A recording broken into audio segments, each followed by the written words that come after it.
Nächstes Jahr mach ich das vielleicht. Also Machen wir entspannt, gucken wir mal, also erstmal DTC aus, wenn er mir zu sehr reinregelt, machen wir komplett aus. ja. So. Ja, nice! Geil. Geil, ey. Aber Aber jetzt haben wir die komplette Strecke vor uns, ne? Ja.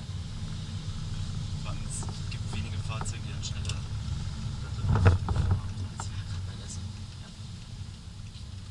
Das Ding, der hat so mal nass wird, der Wagen.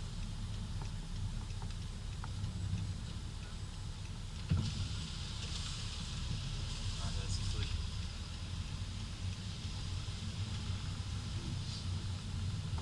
Hyundai Experience. Das sind auch irgendwie 200 Euro für so eine Runde, ne? So. Echt? Die 30 N oder sowas. 200 Euro irgendwie. Das finde ich aber heftig, Alter. Wenn du so überlegst, was ist eine McLaren oder Porsche? Stock. So. Ja. Nimmst du lieber Apex oder so? Ja, eben. Let's go! Geil, Mann. Sehr schön, dass das geklappt hat. Mega. So das Gefühl, so auf der Strecke habe ich bin ich wie von diesem Mal zum letzten Mal bin ich deutlich schneller geworden. Bestimmt irgendwie 20, 30 Sekunden. Also Dein wie ich fahre. 3 Liter oder ein 2 Liter? 2 ähnlich, das ist also noch ein 98er Baujahr. Ja, die Facelift Lichter hinten. Salzug. Also, Salzug. das ist geil. Keine elektrische. Weil die, glaube ich, jetzt im Arsch ist wegen dieser CM, keine Ahnung was. Das ist ja geschehen, als mit gesehen. Echt? Ja, hast du geschaut oder was? Ja, das ist Leistung gemacht. Das ist ja cool. Ordentlich, ne?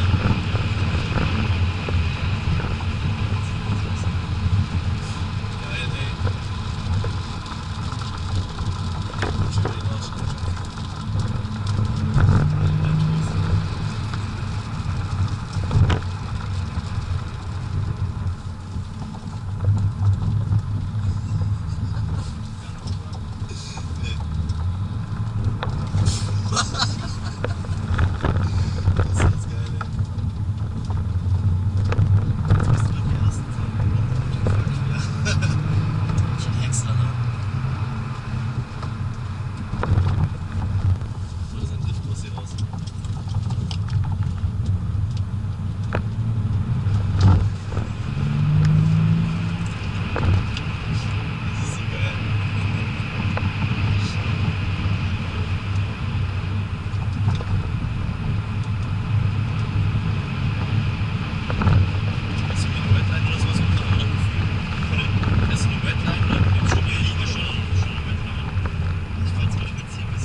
Stunden oder was?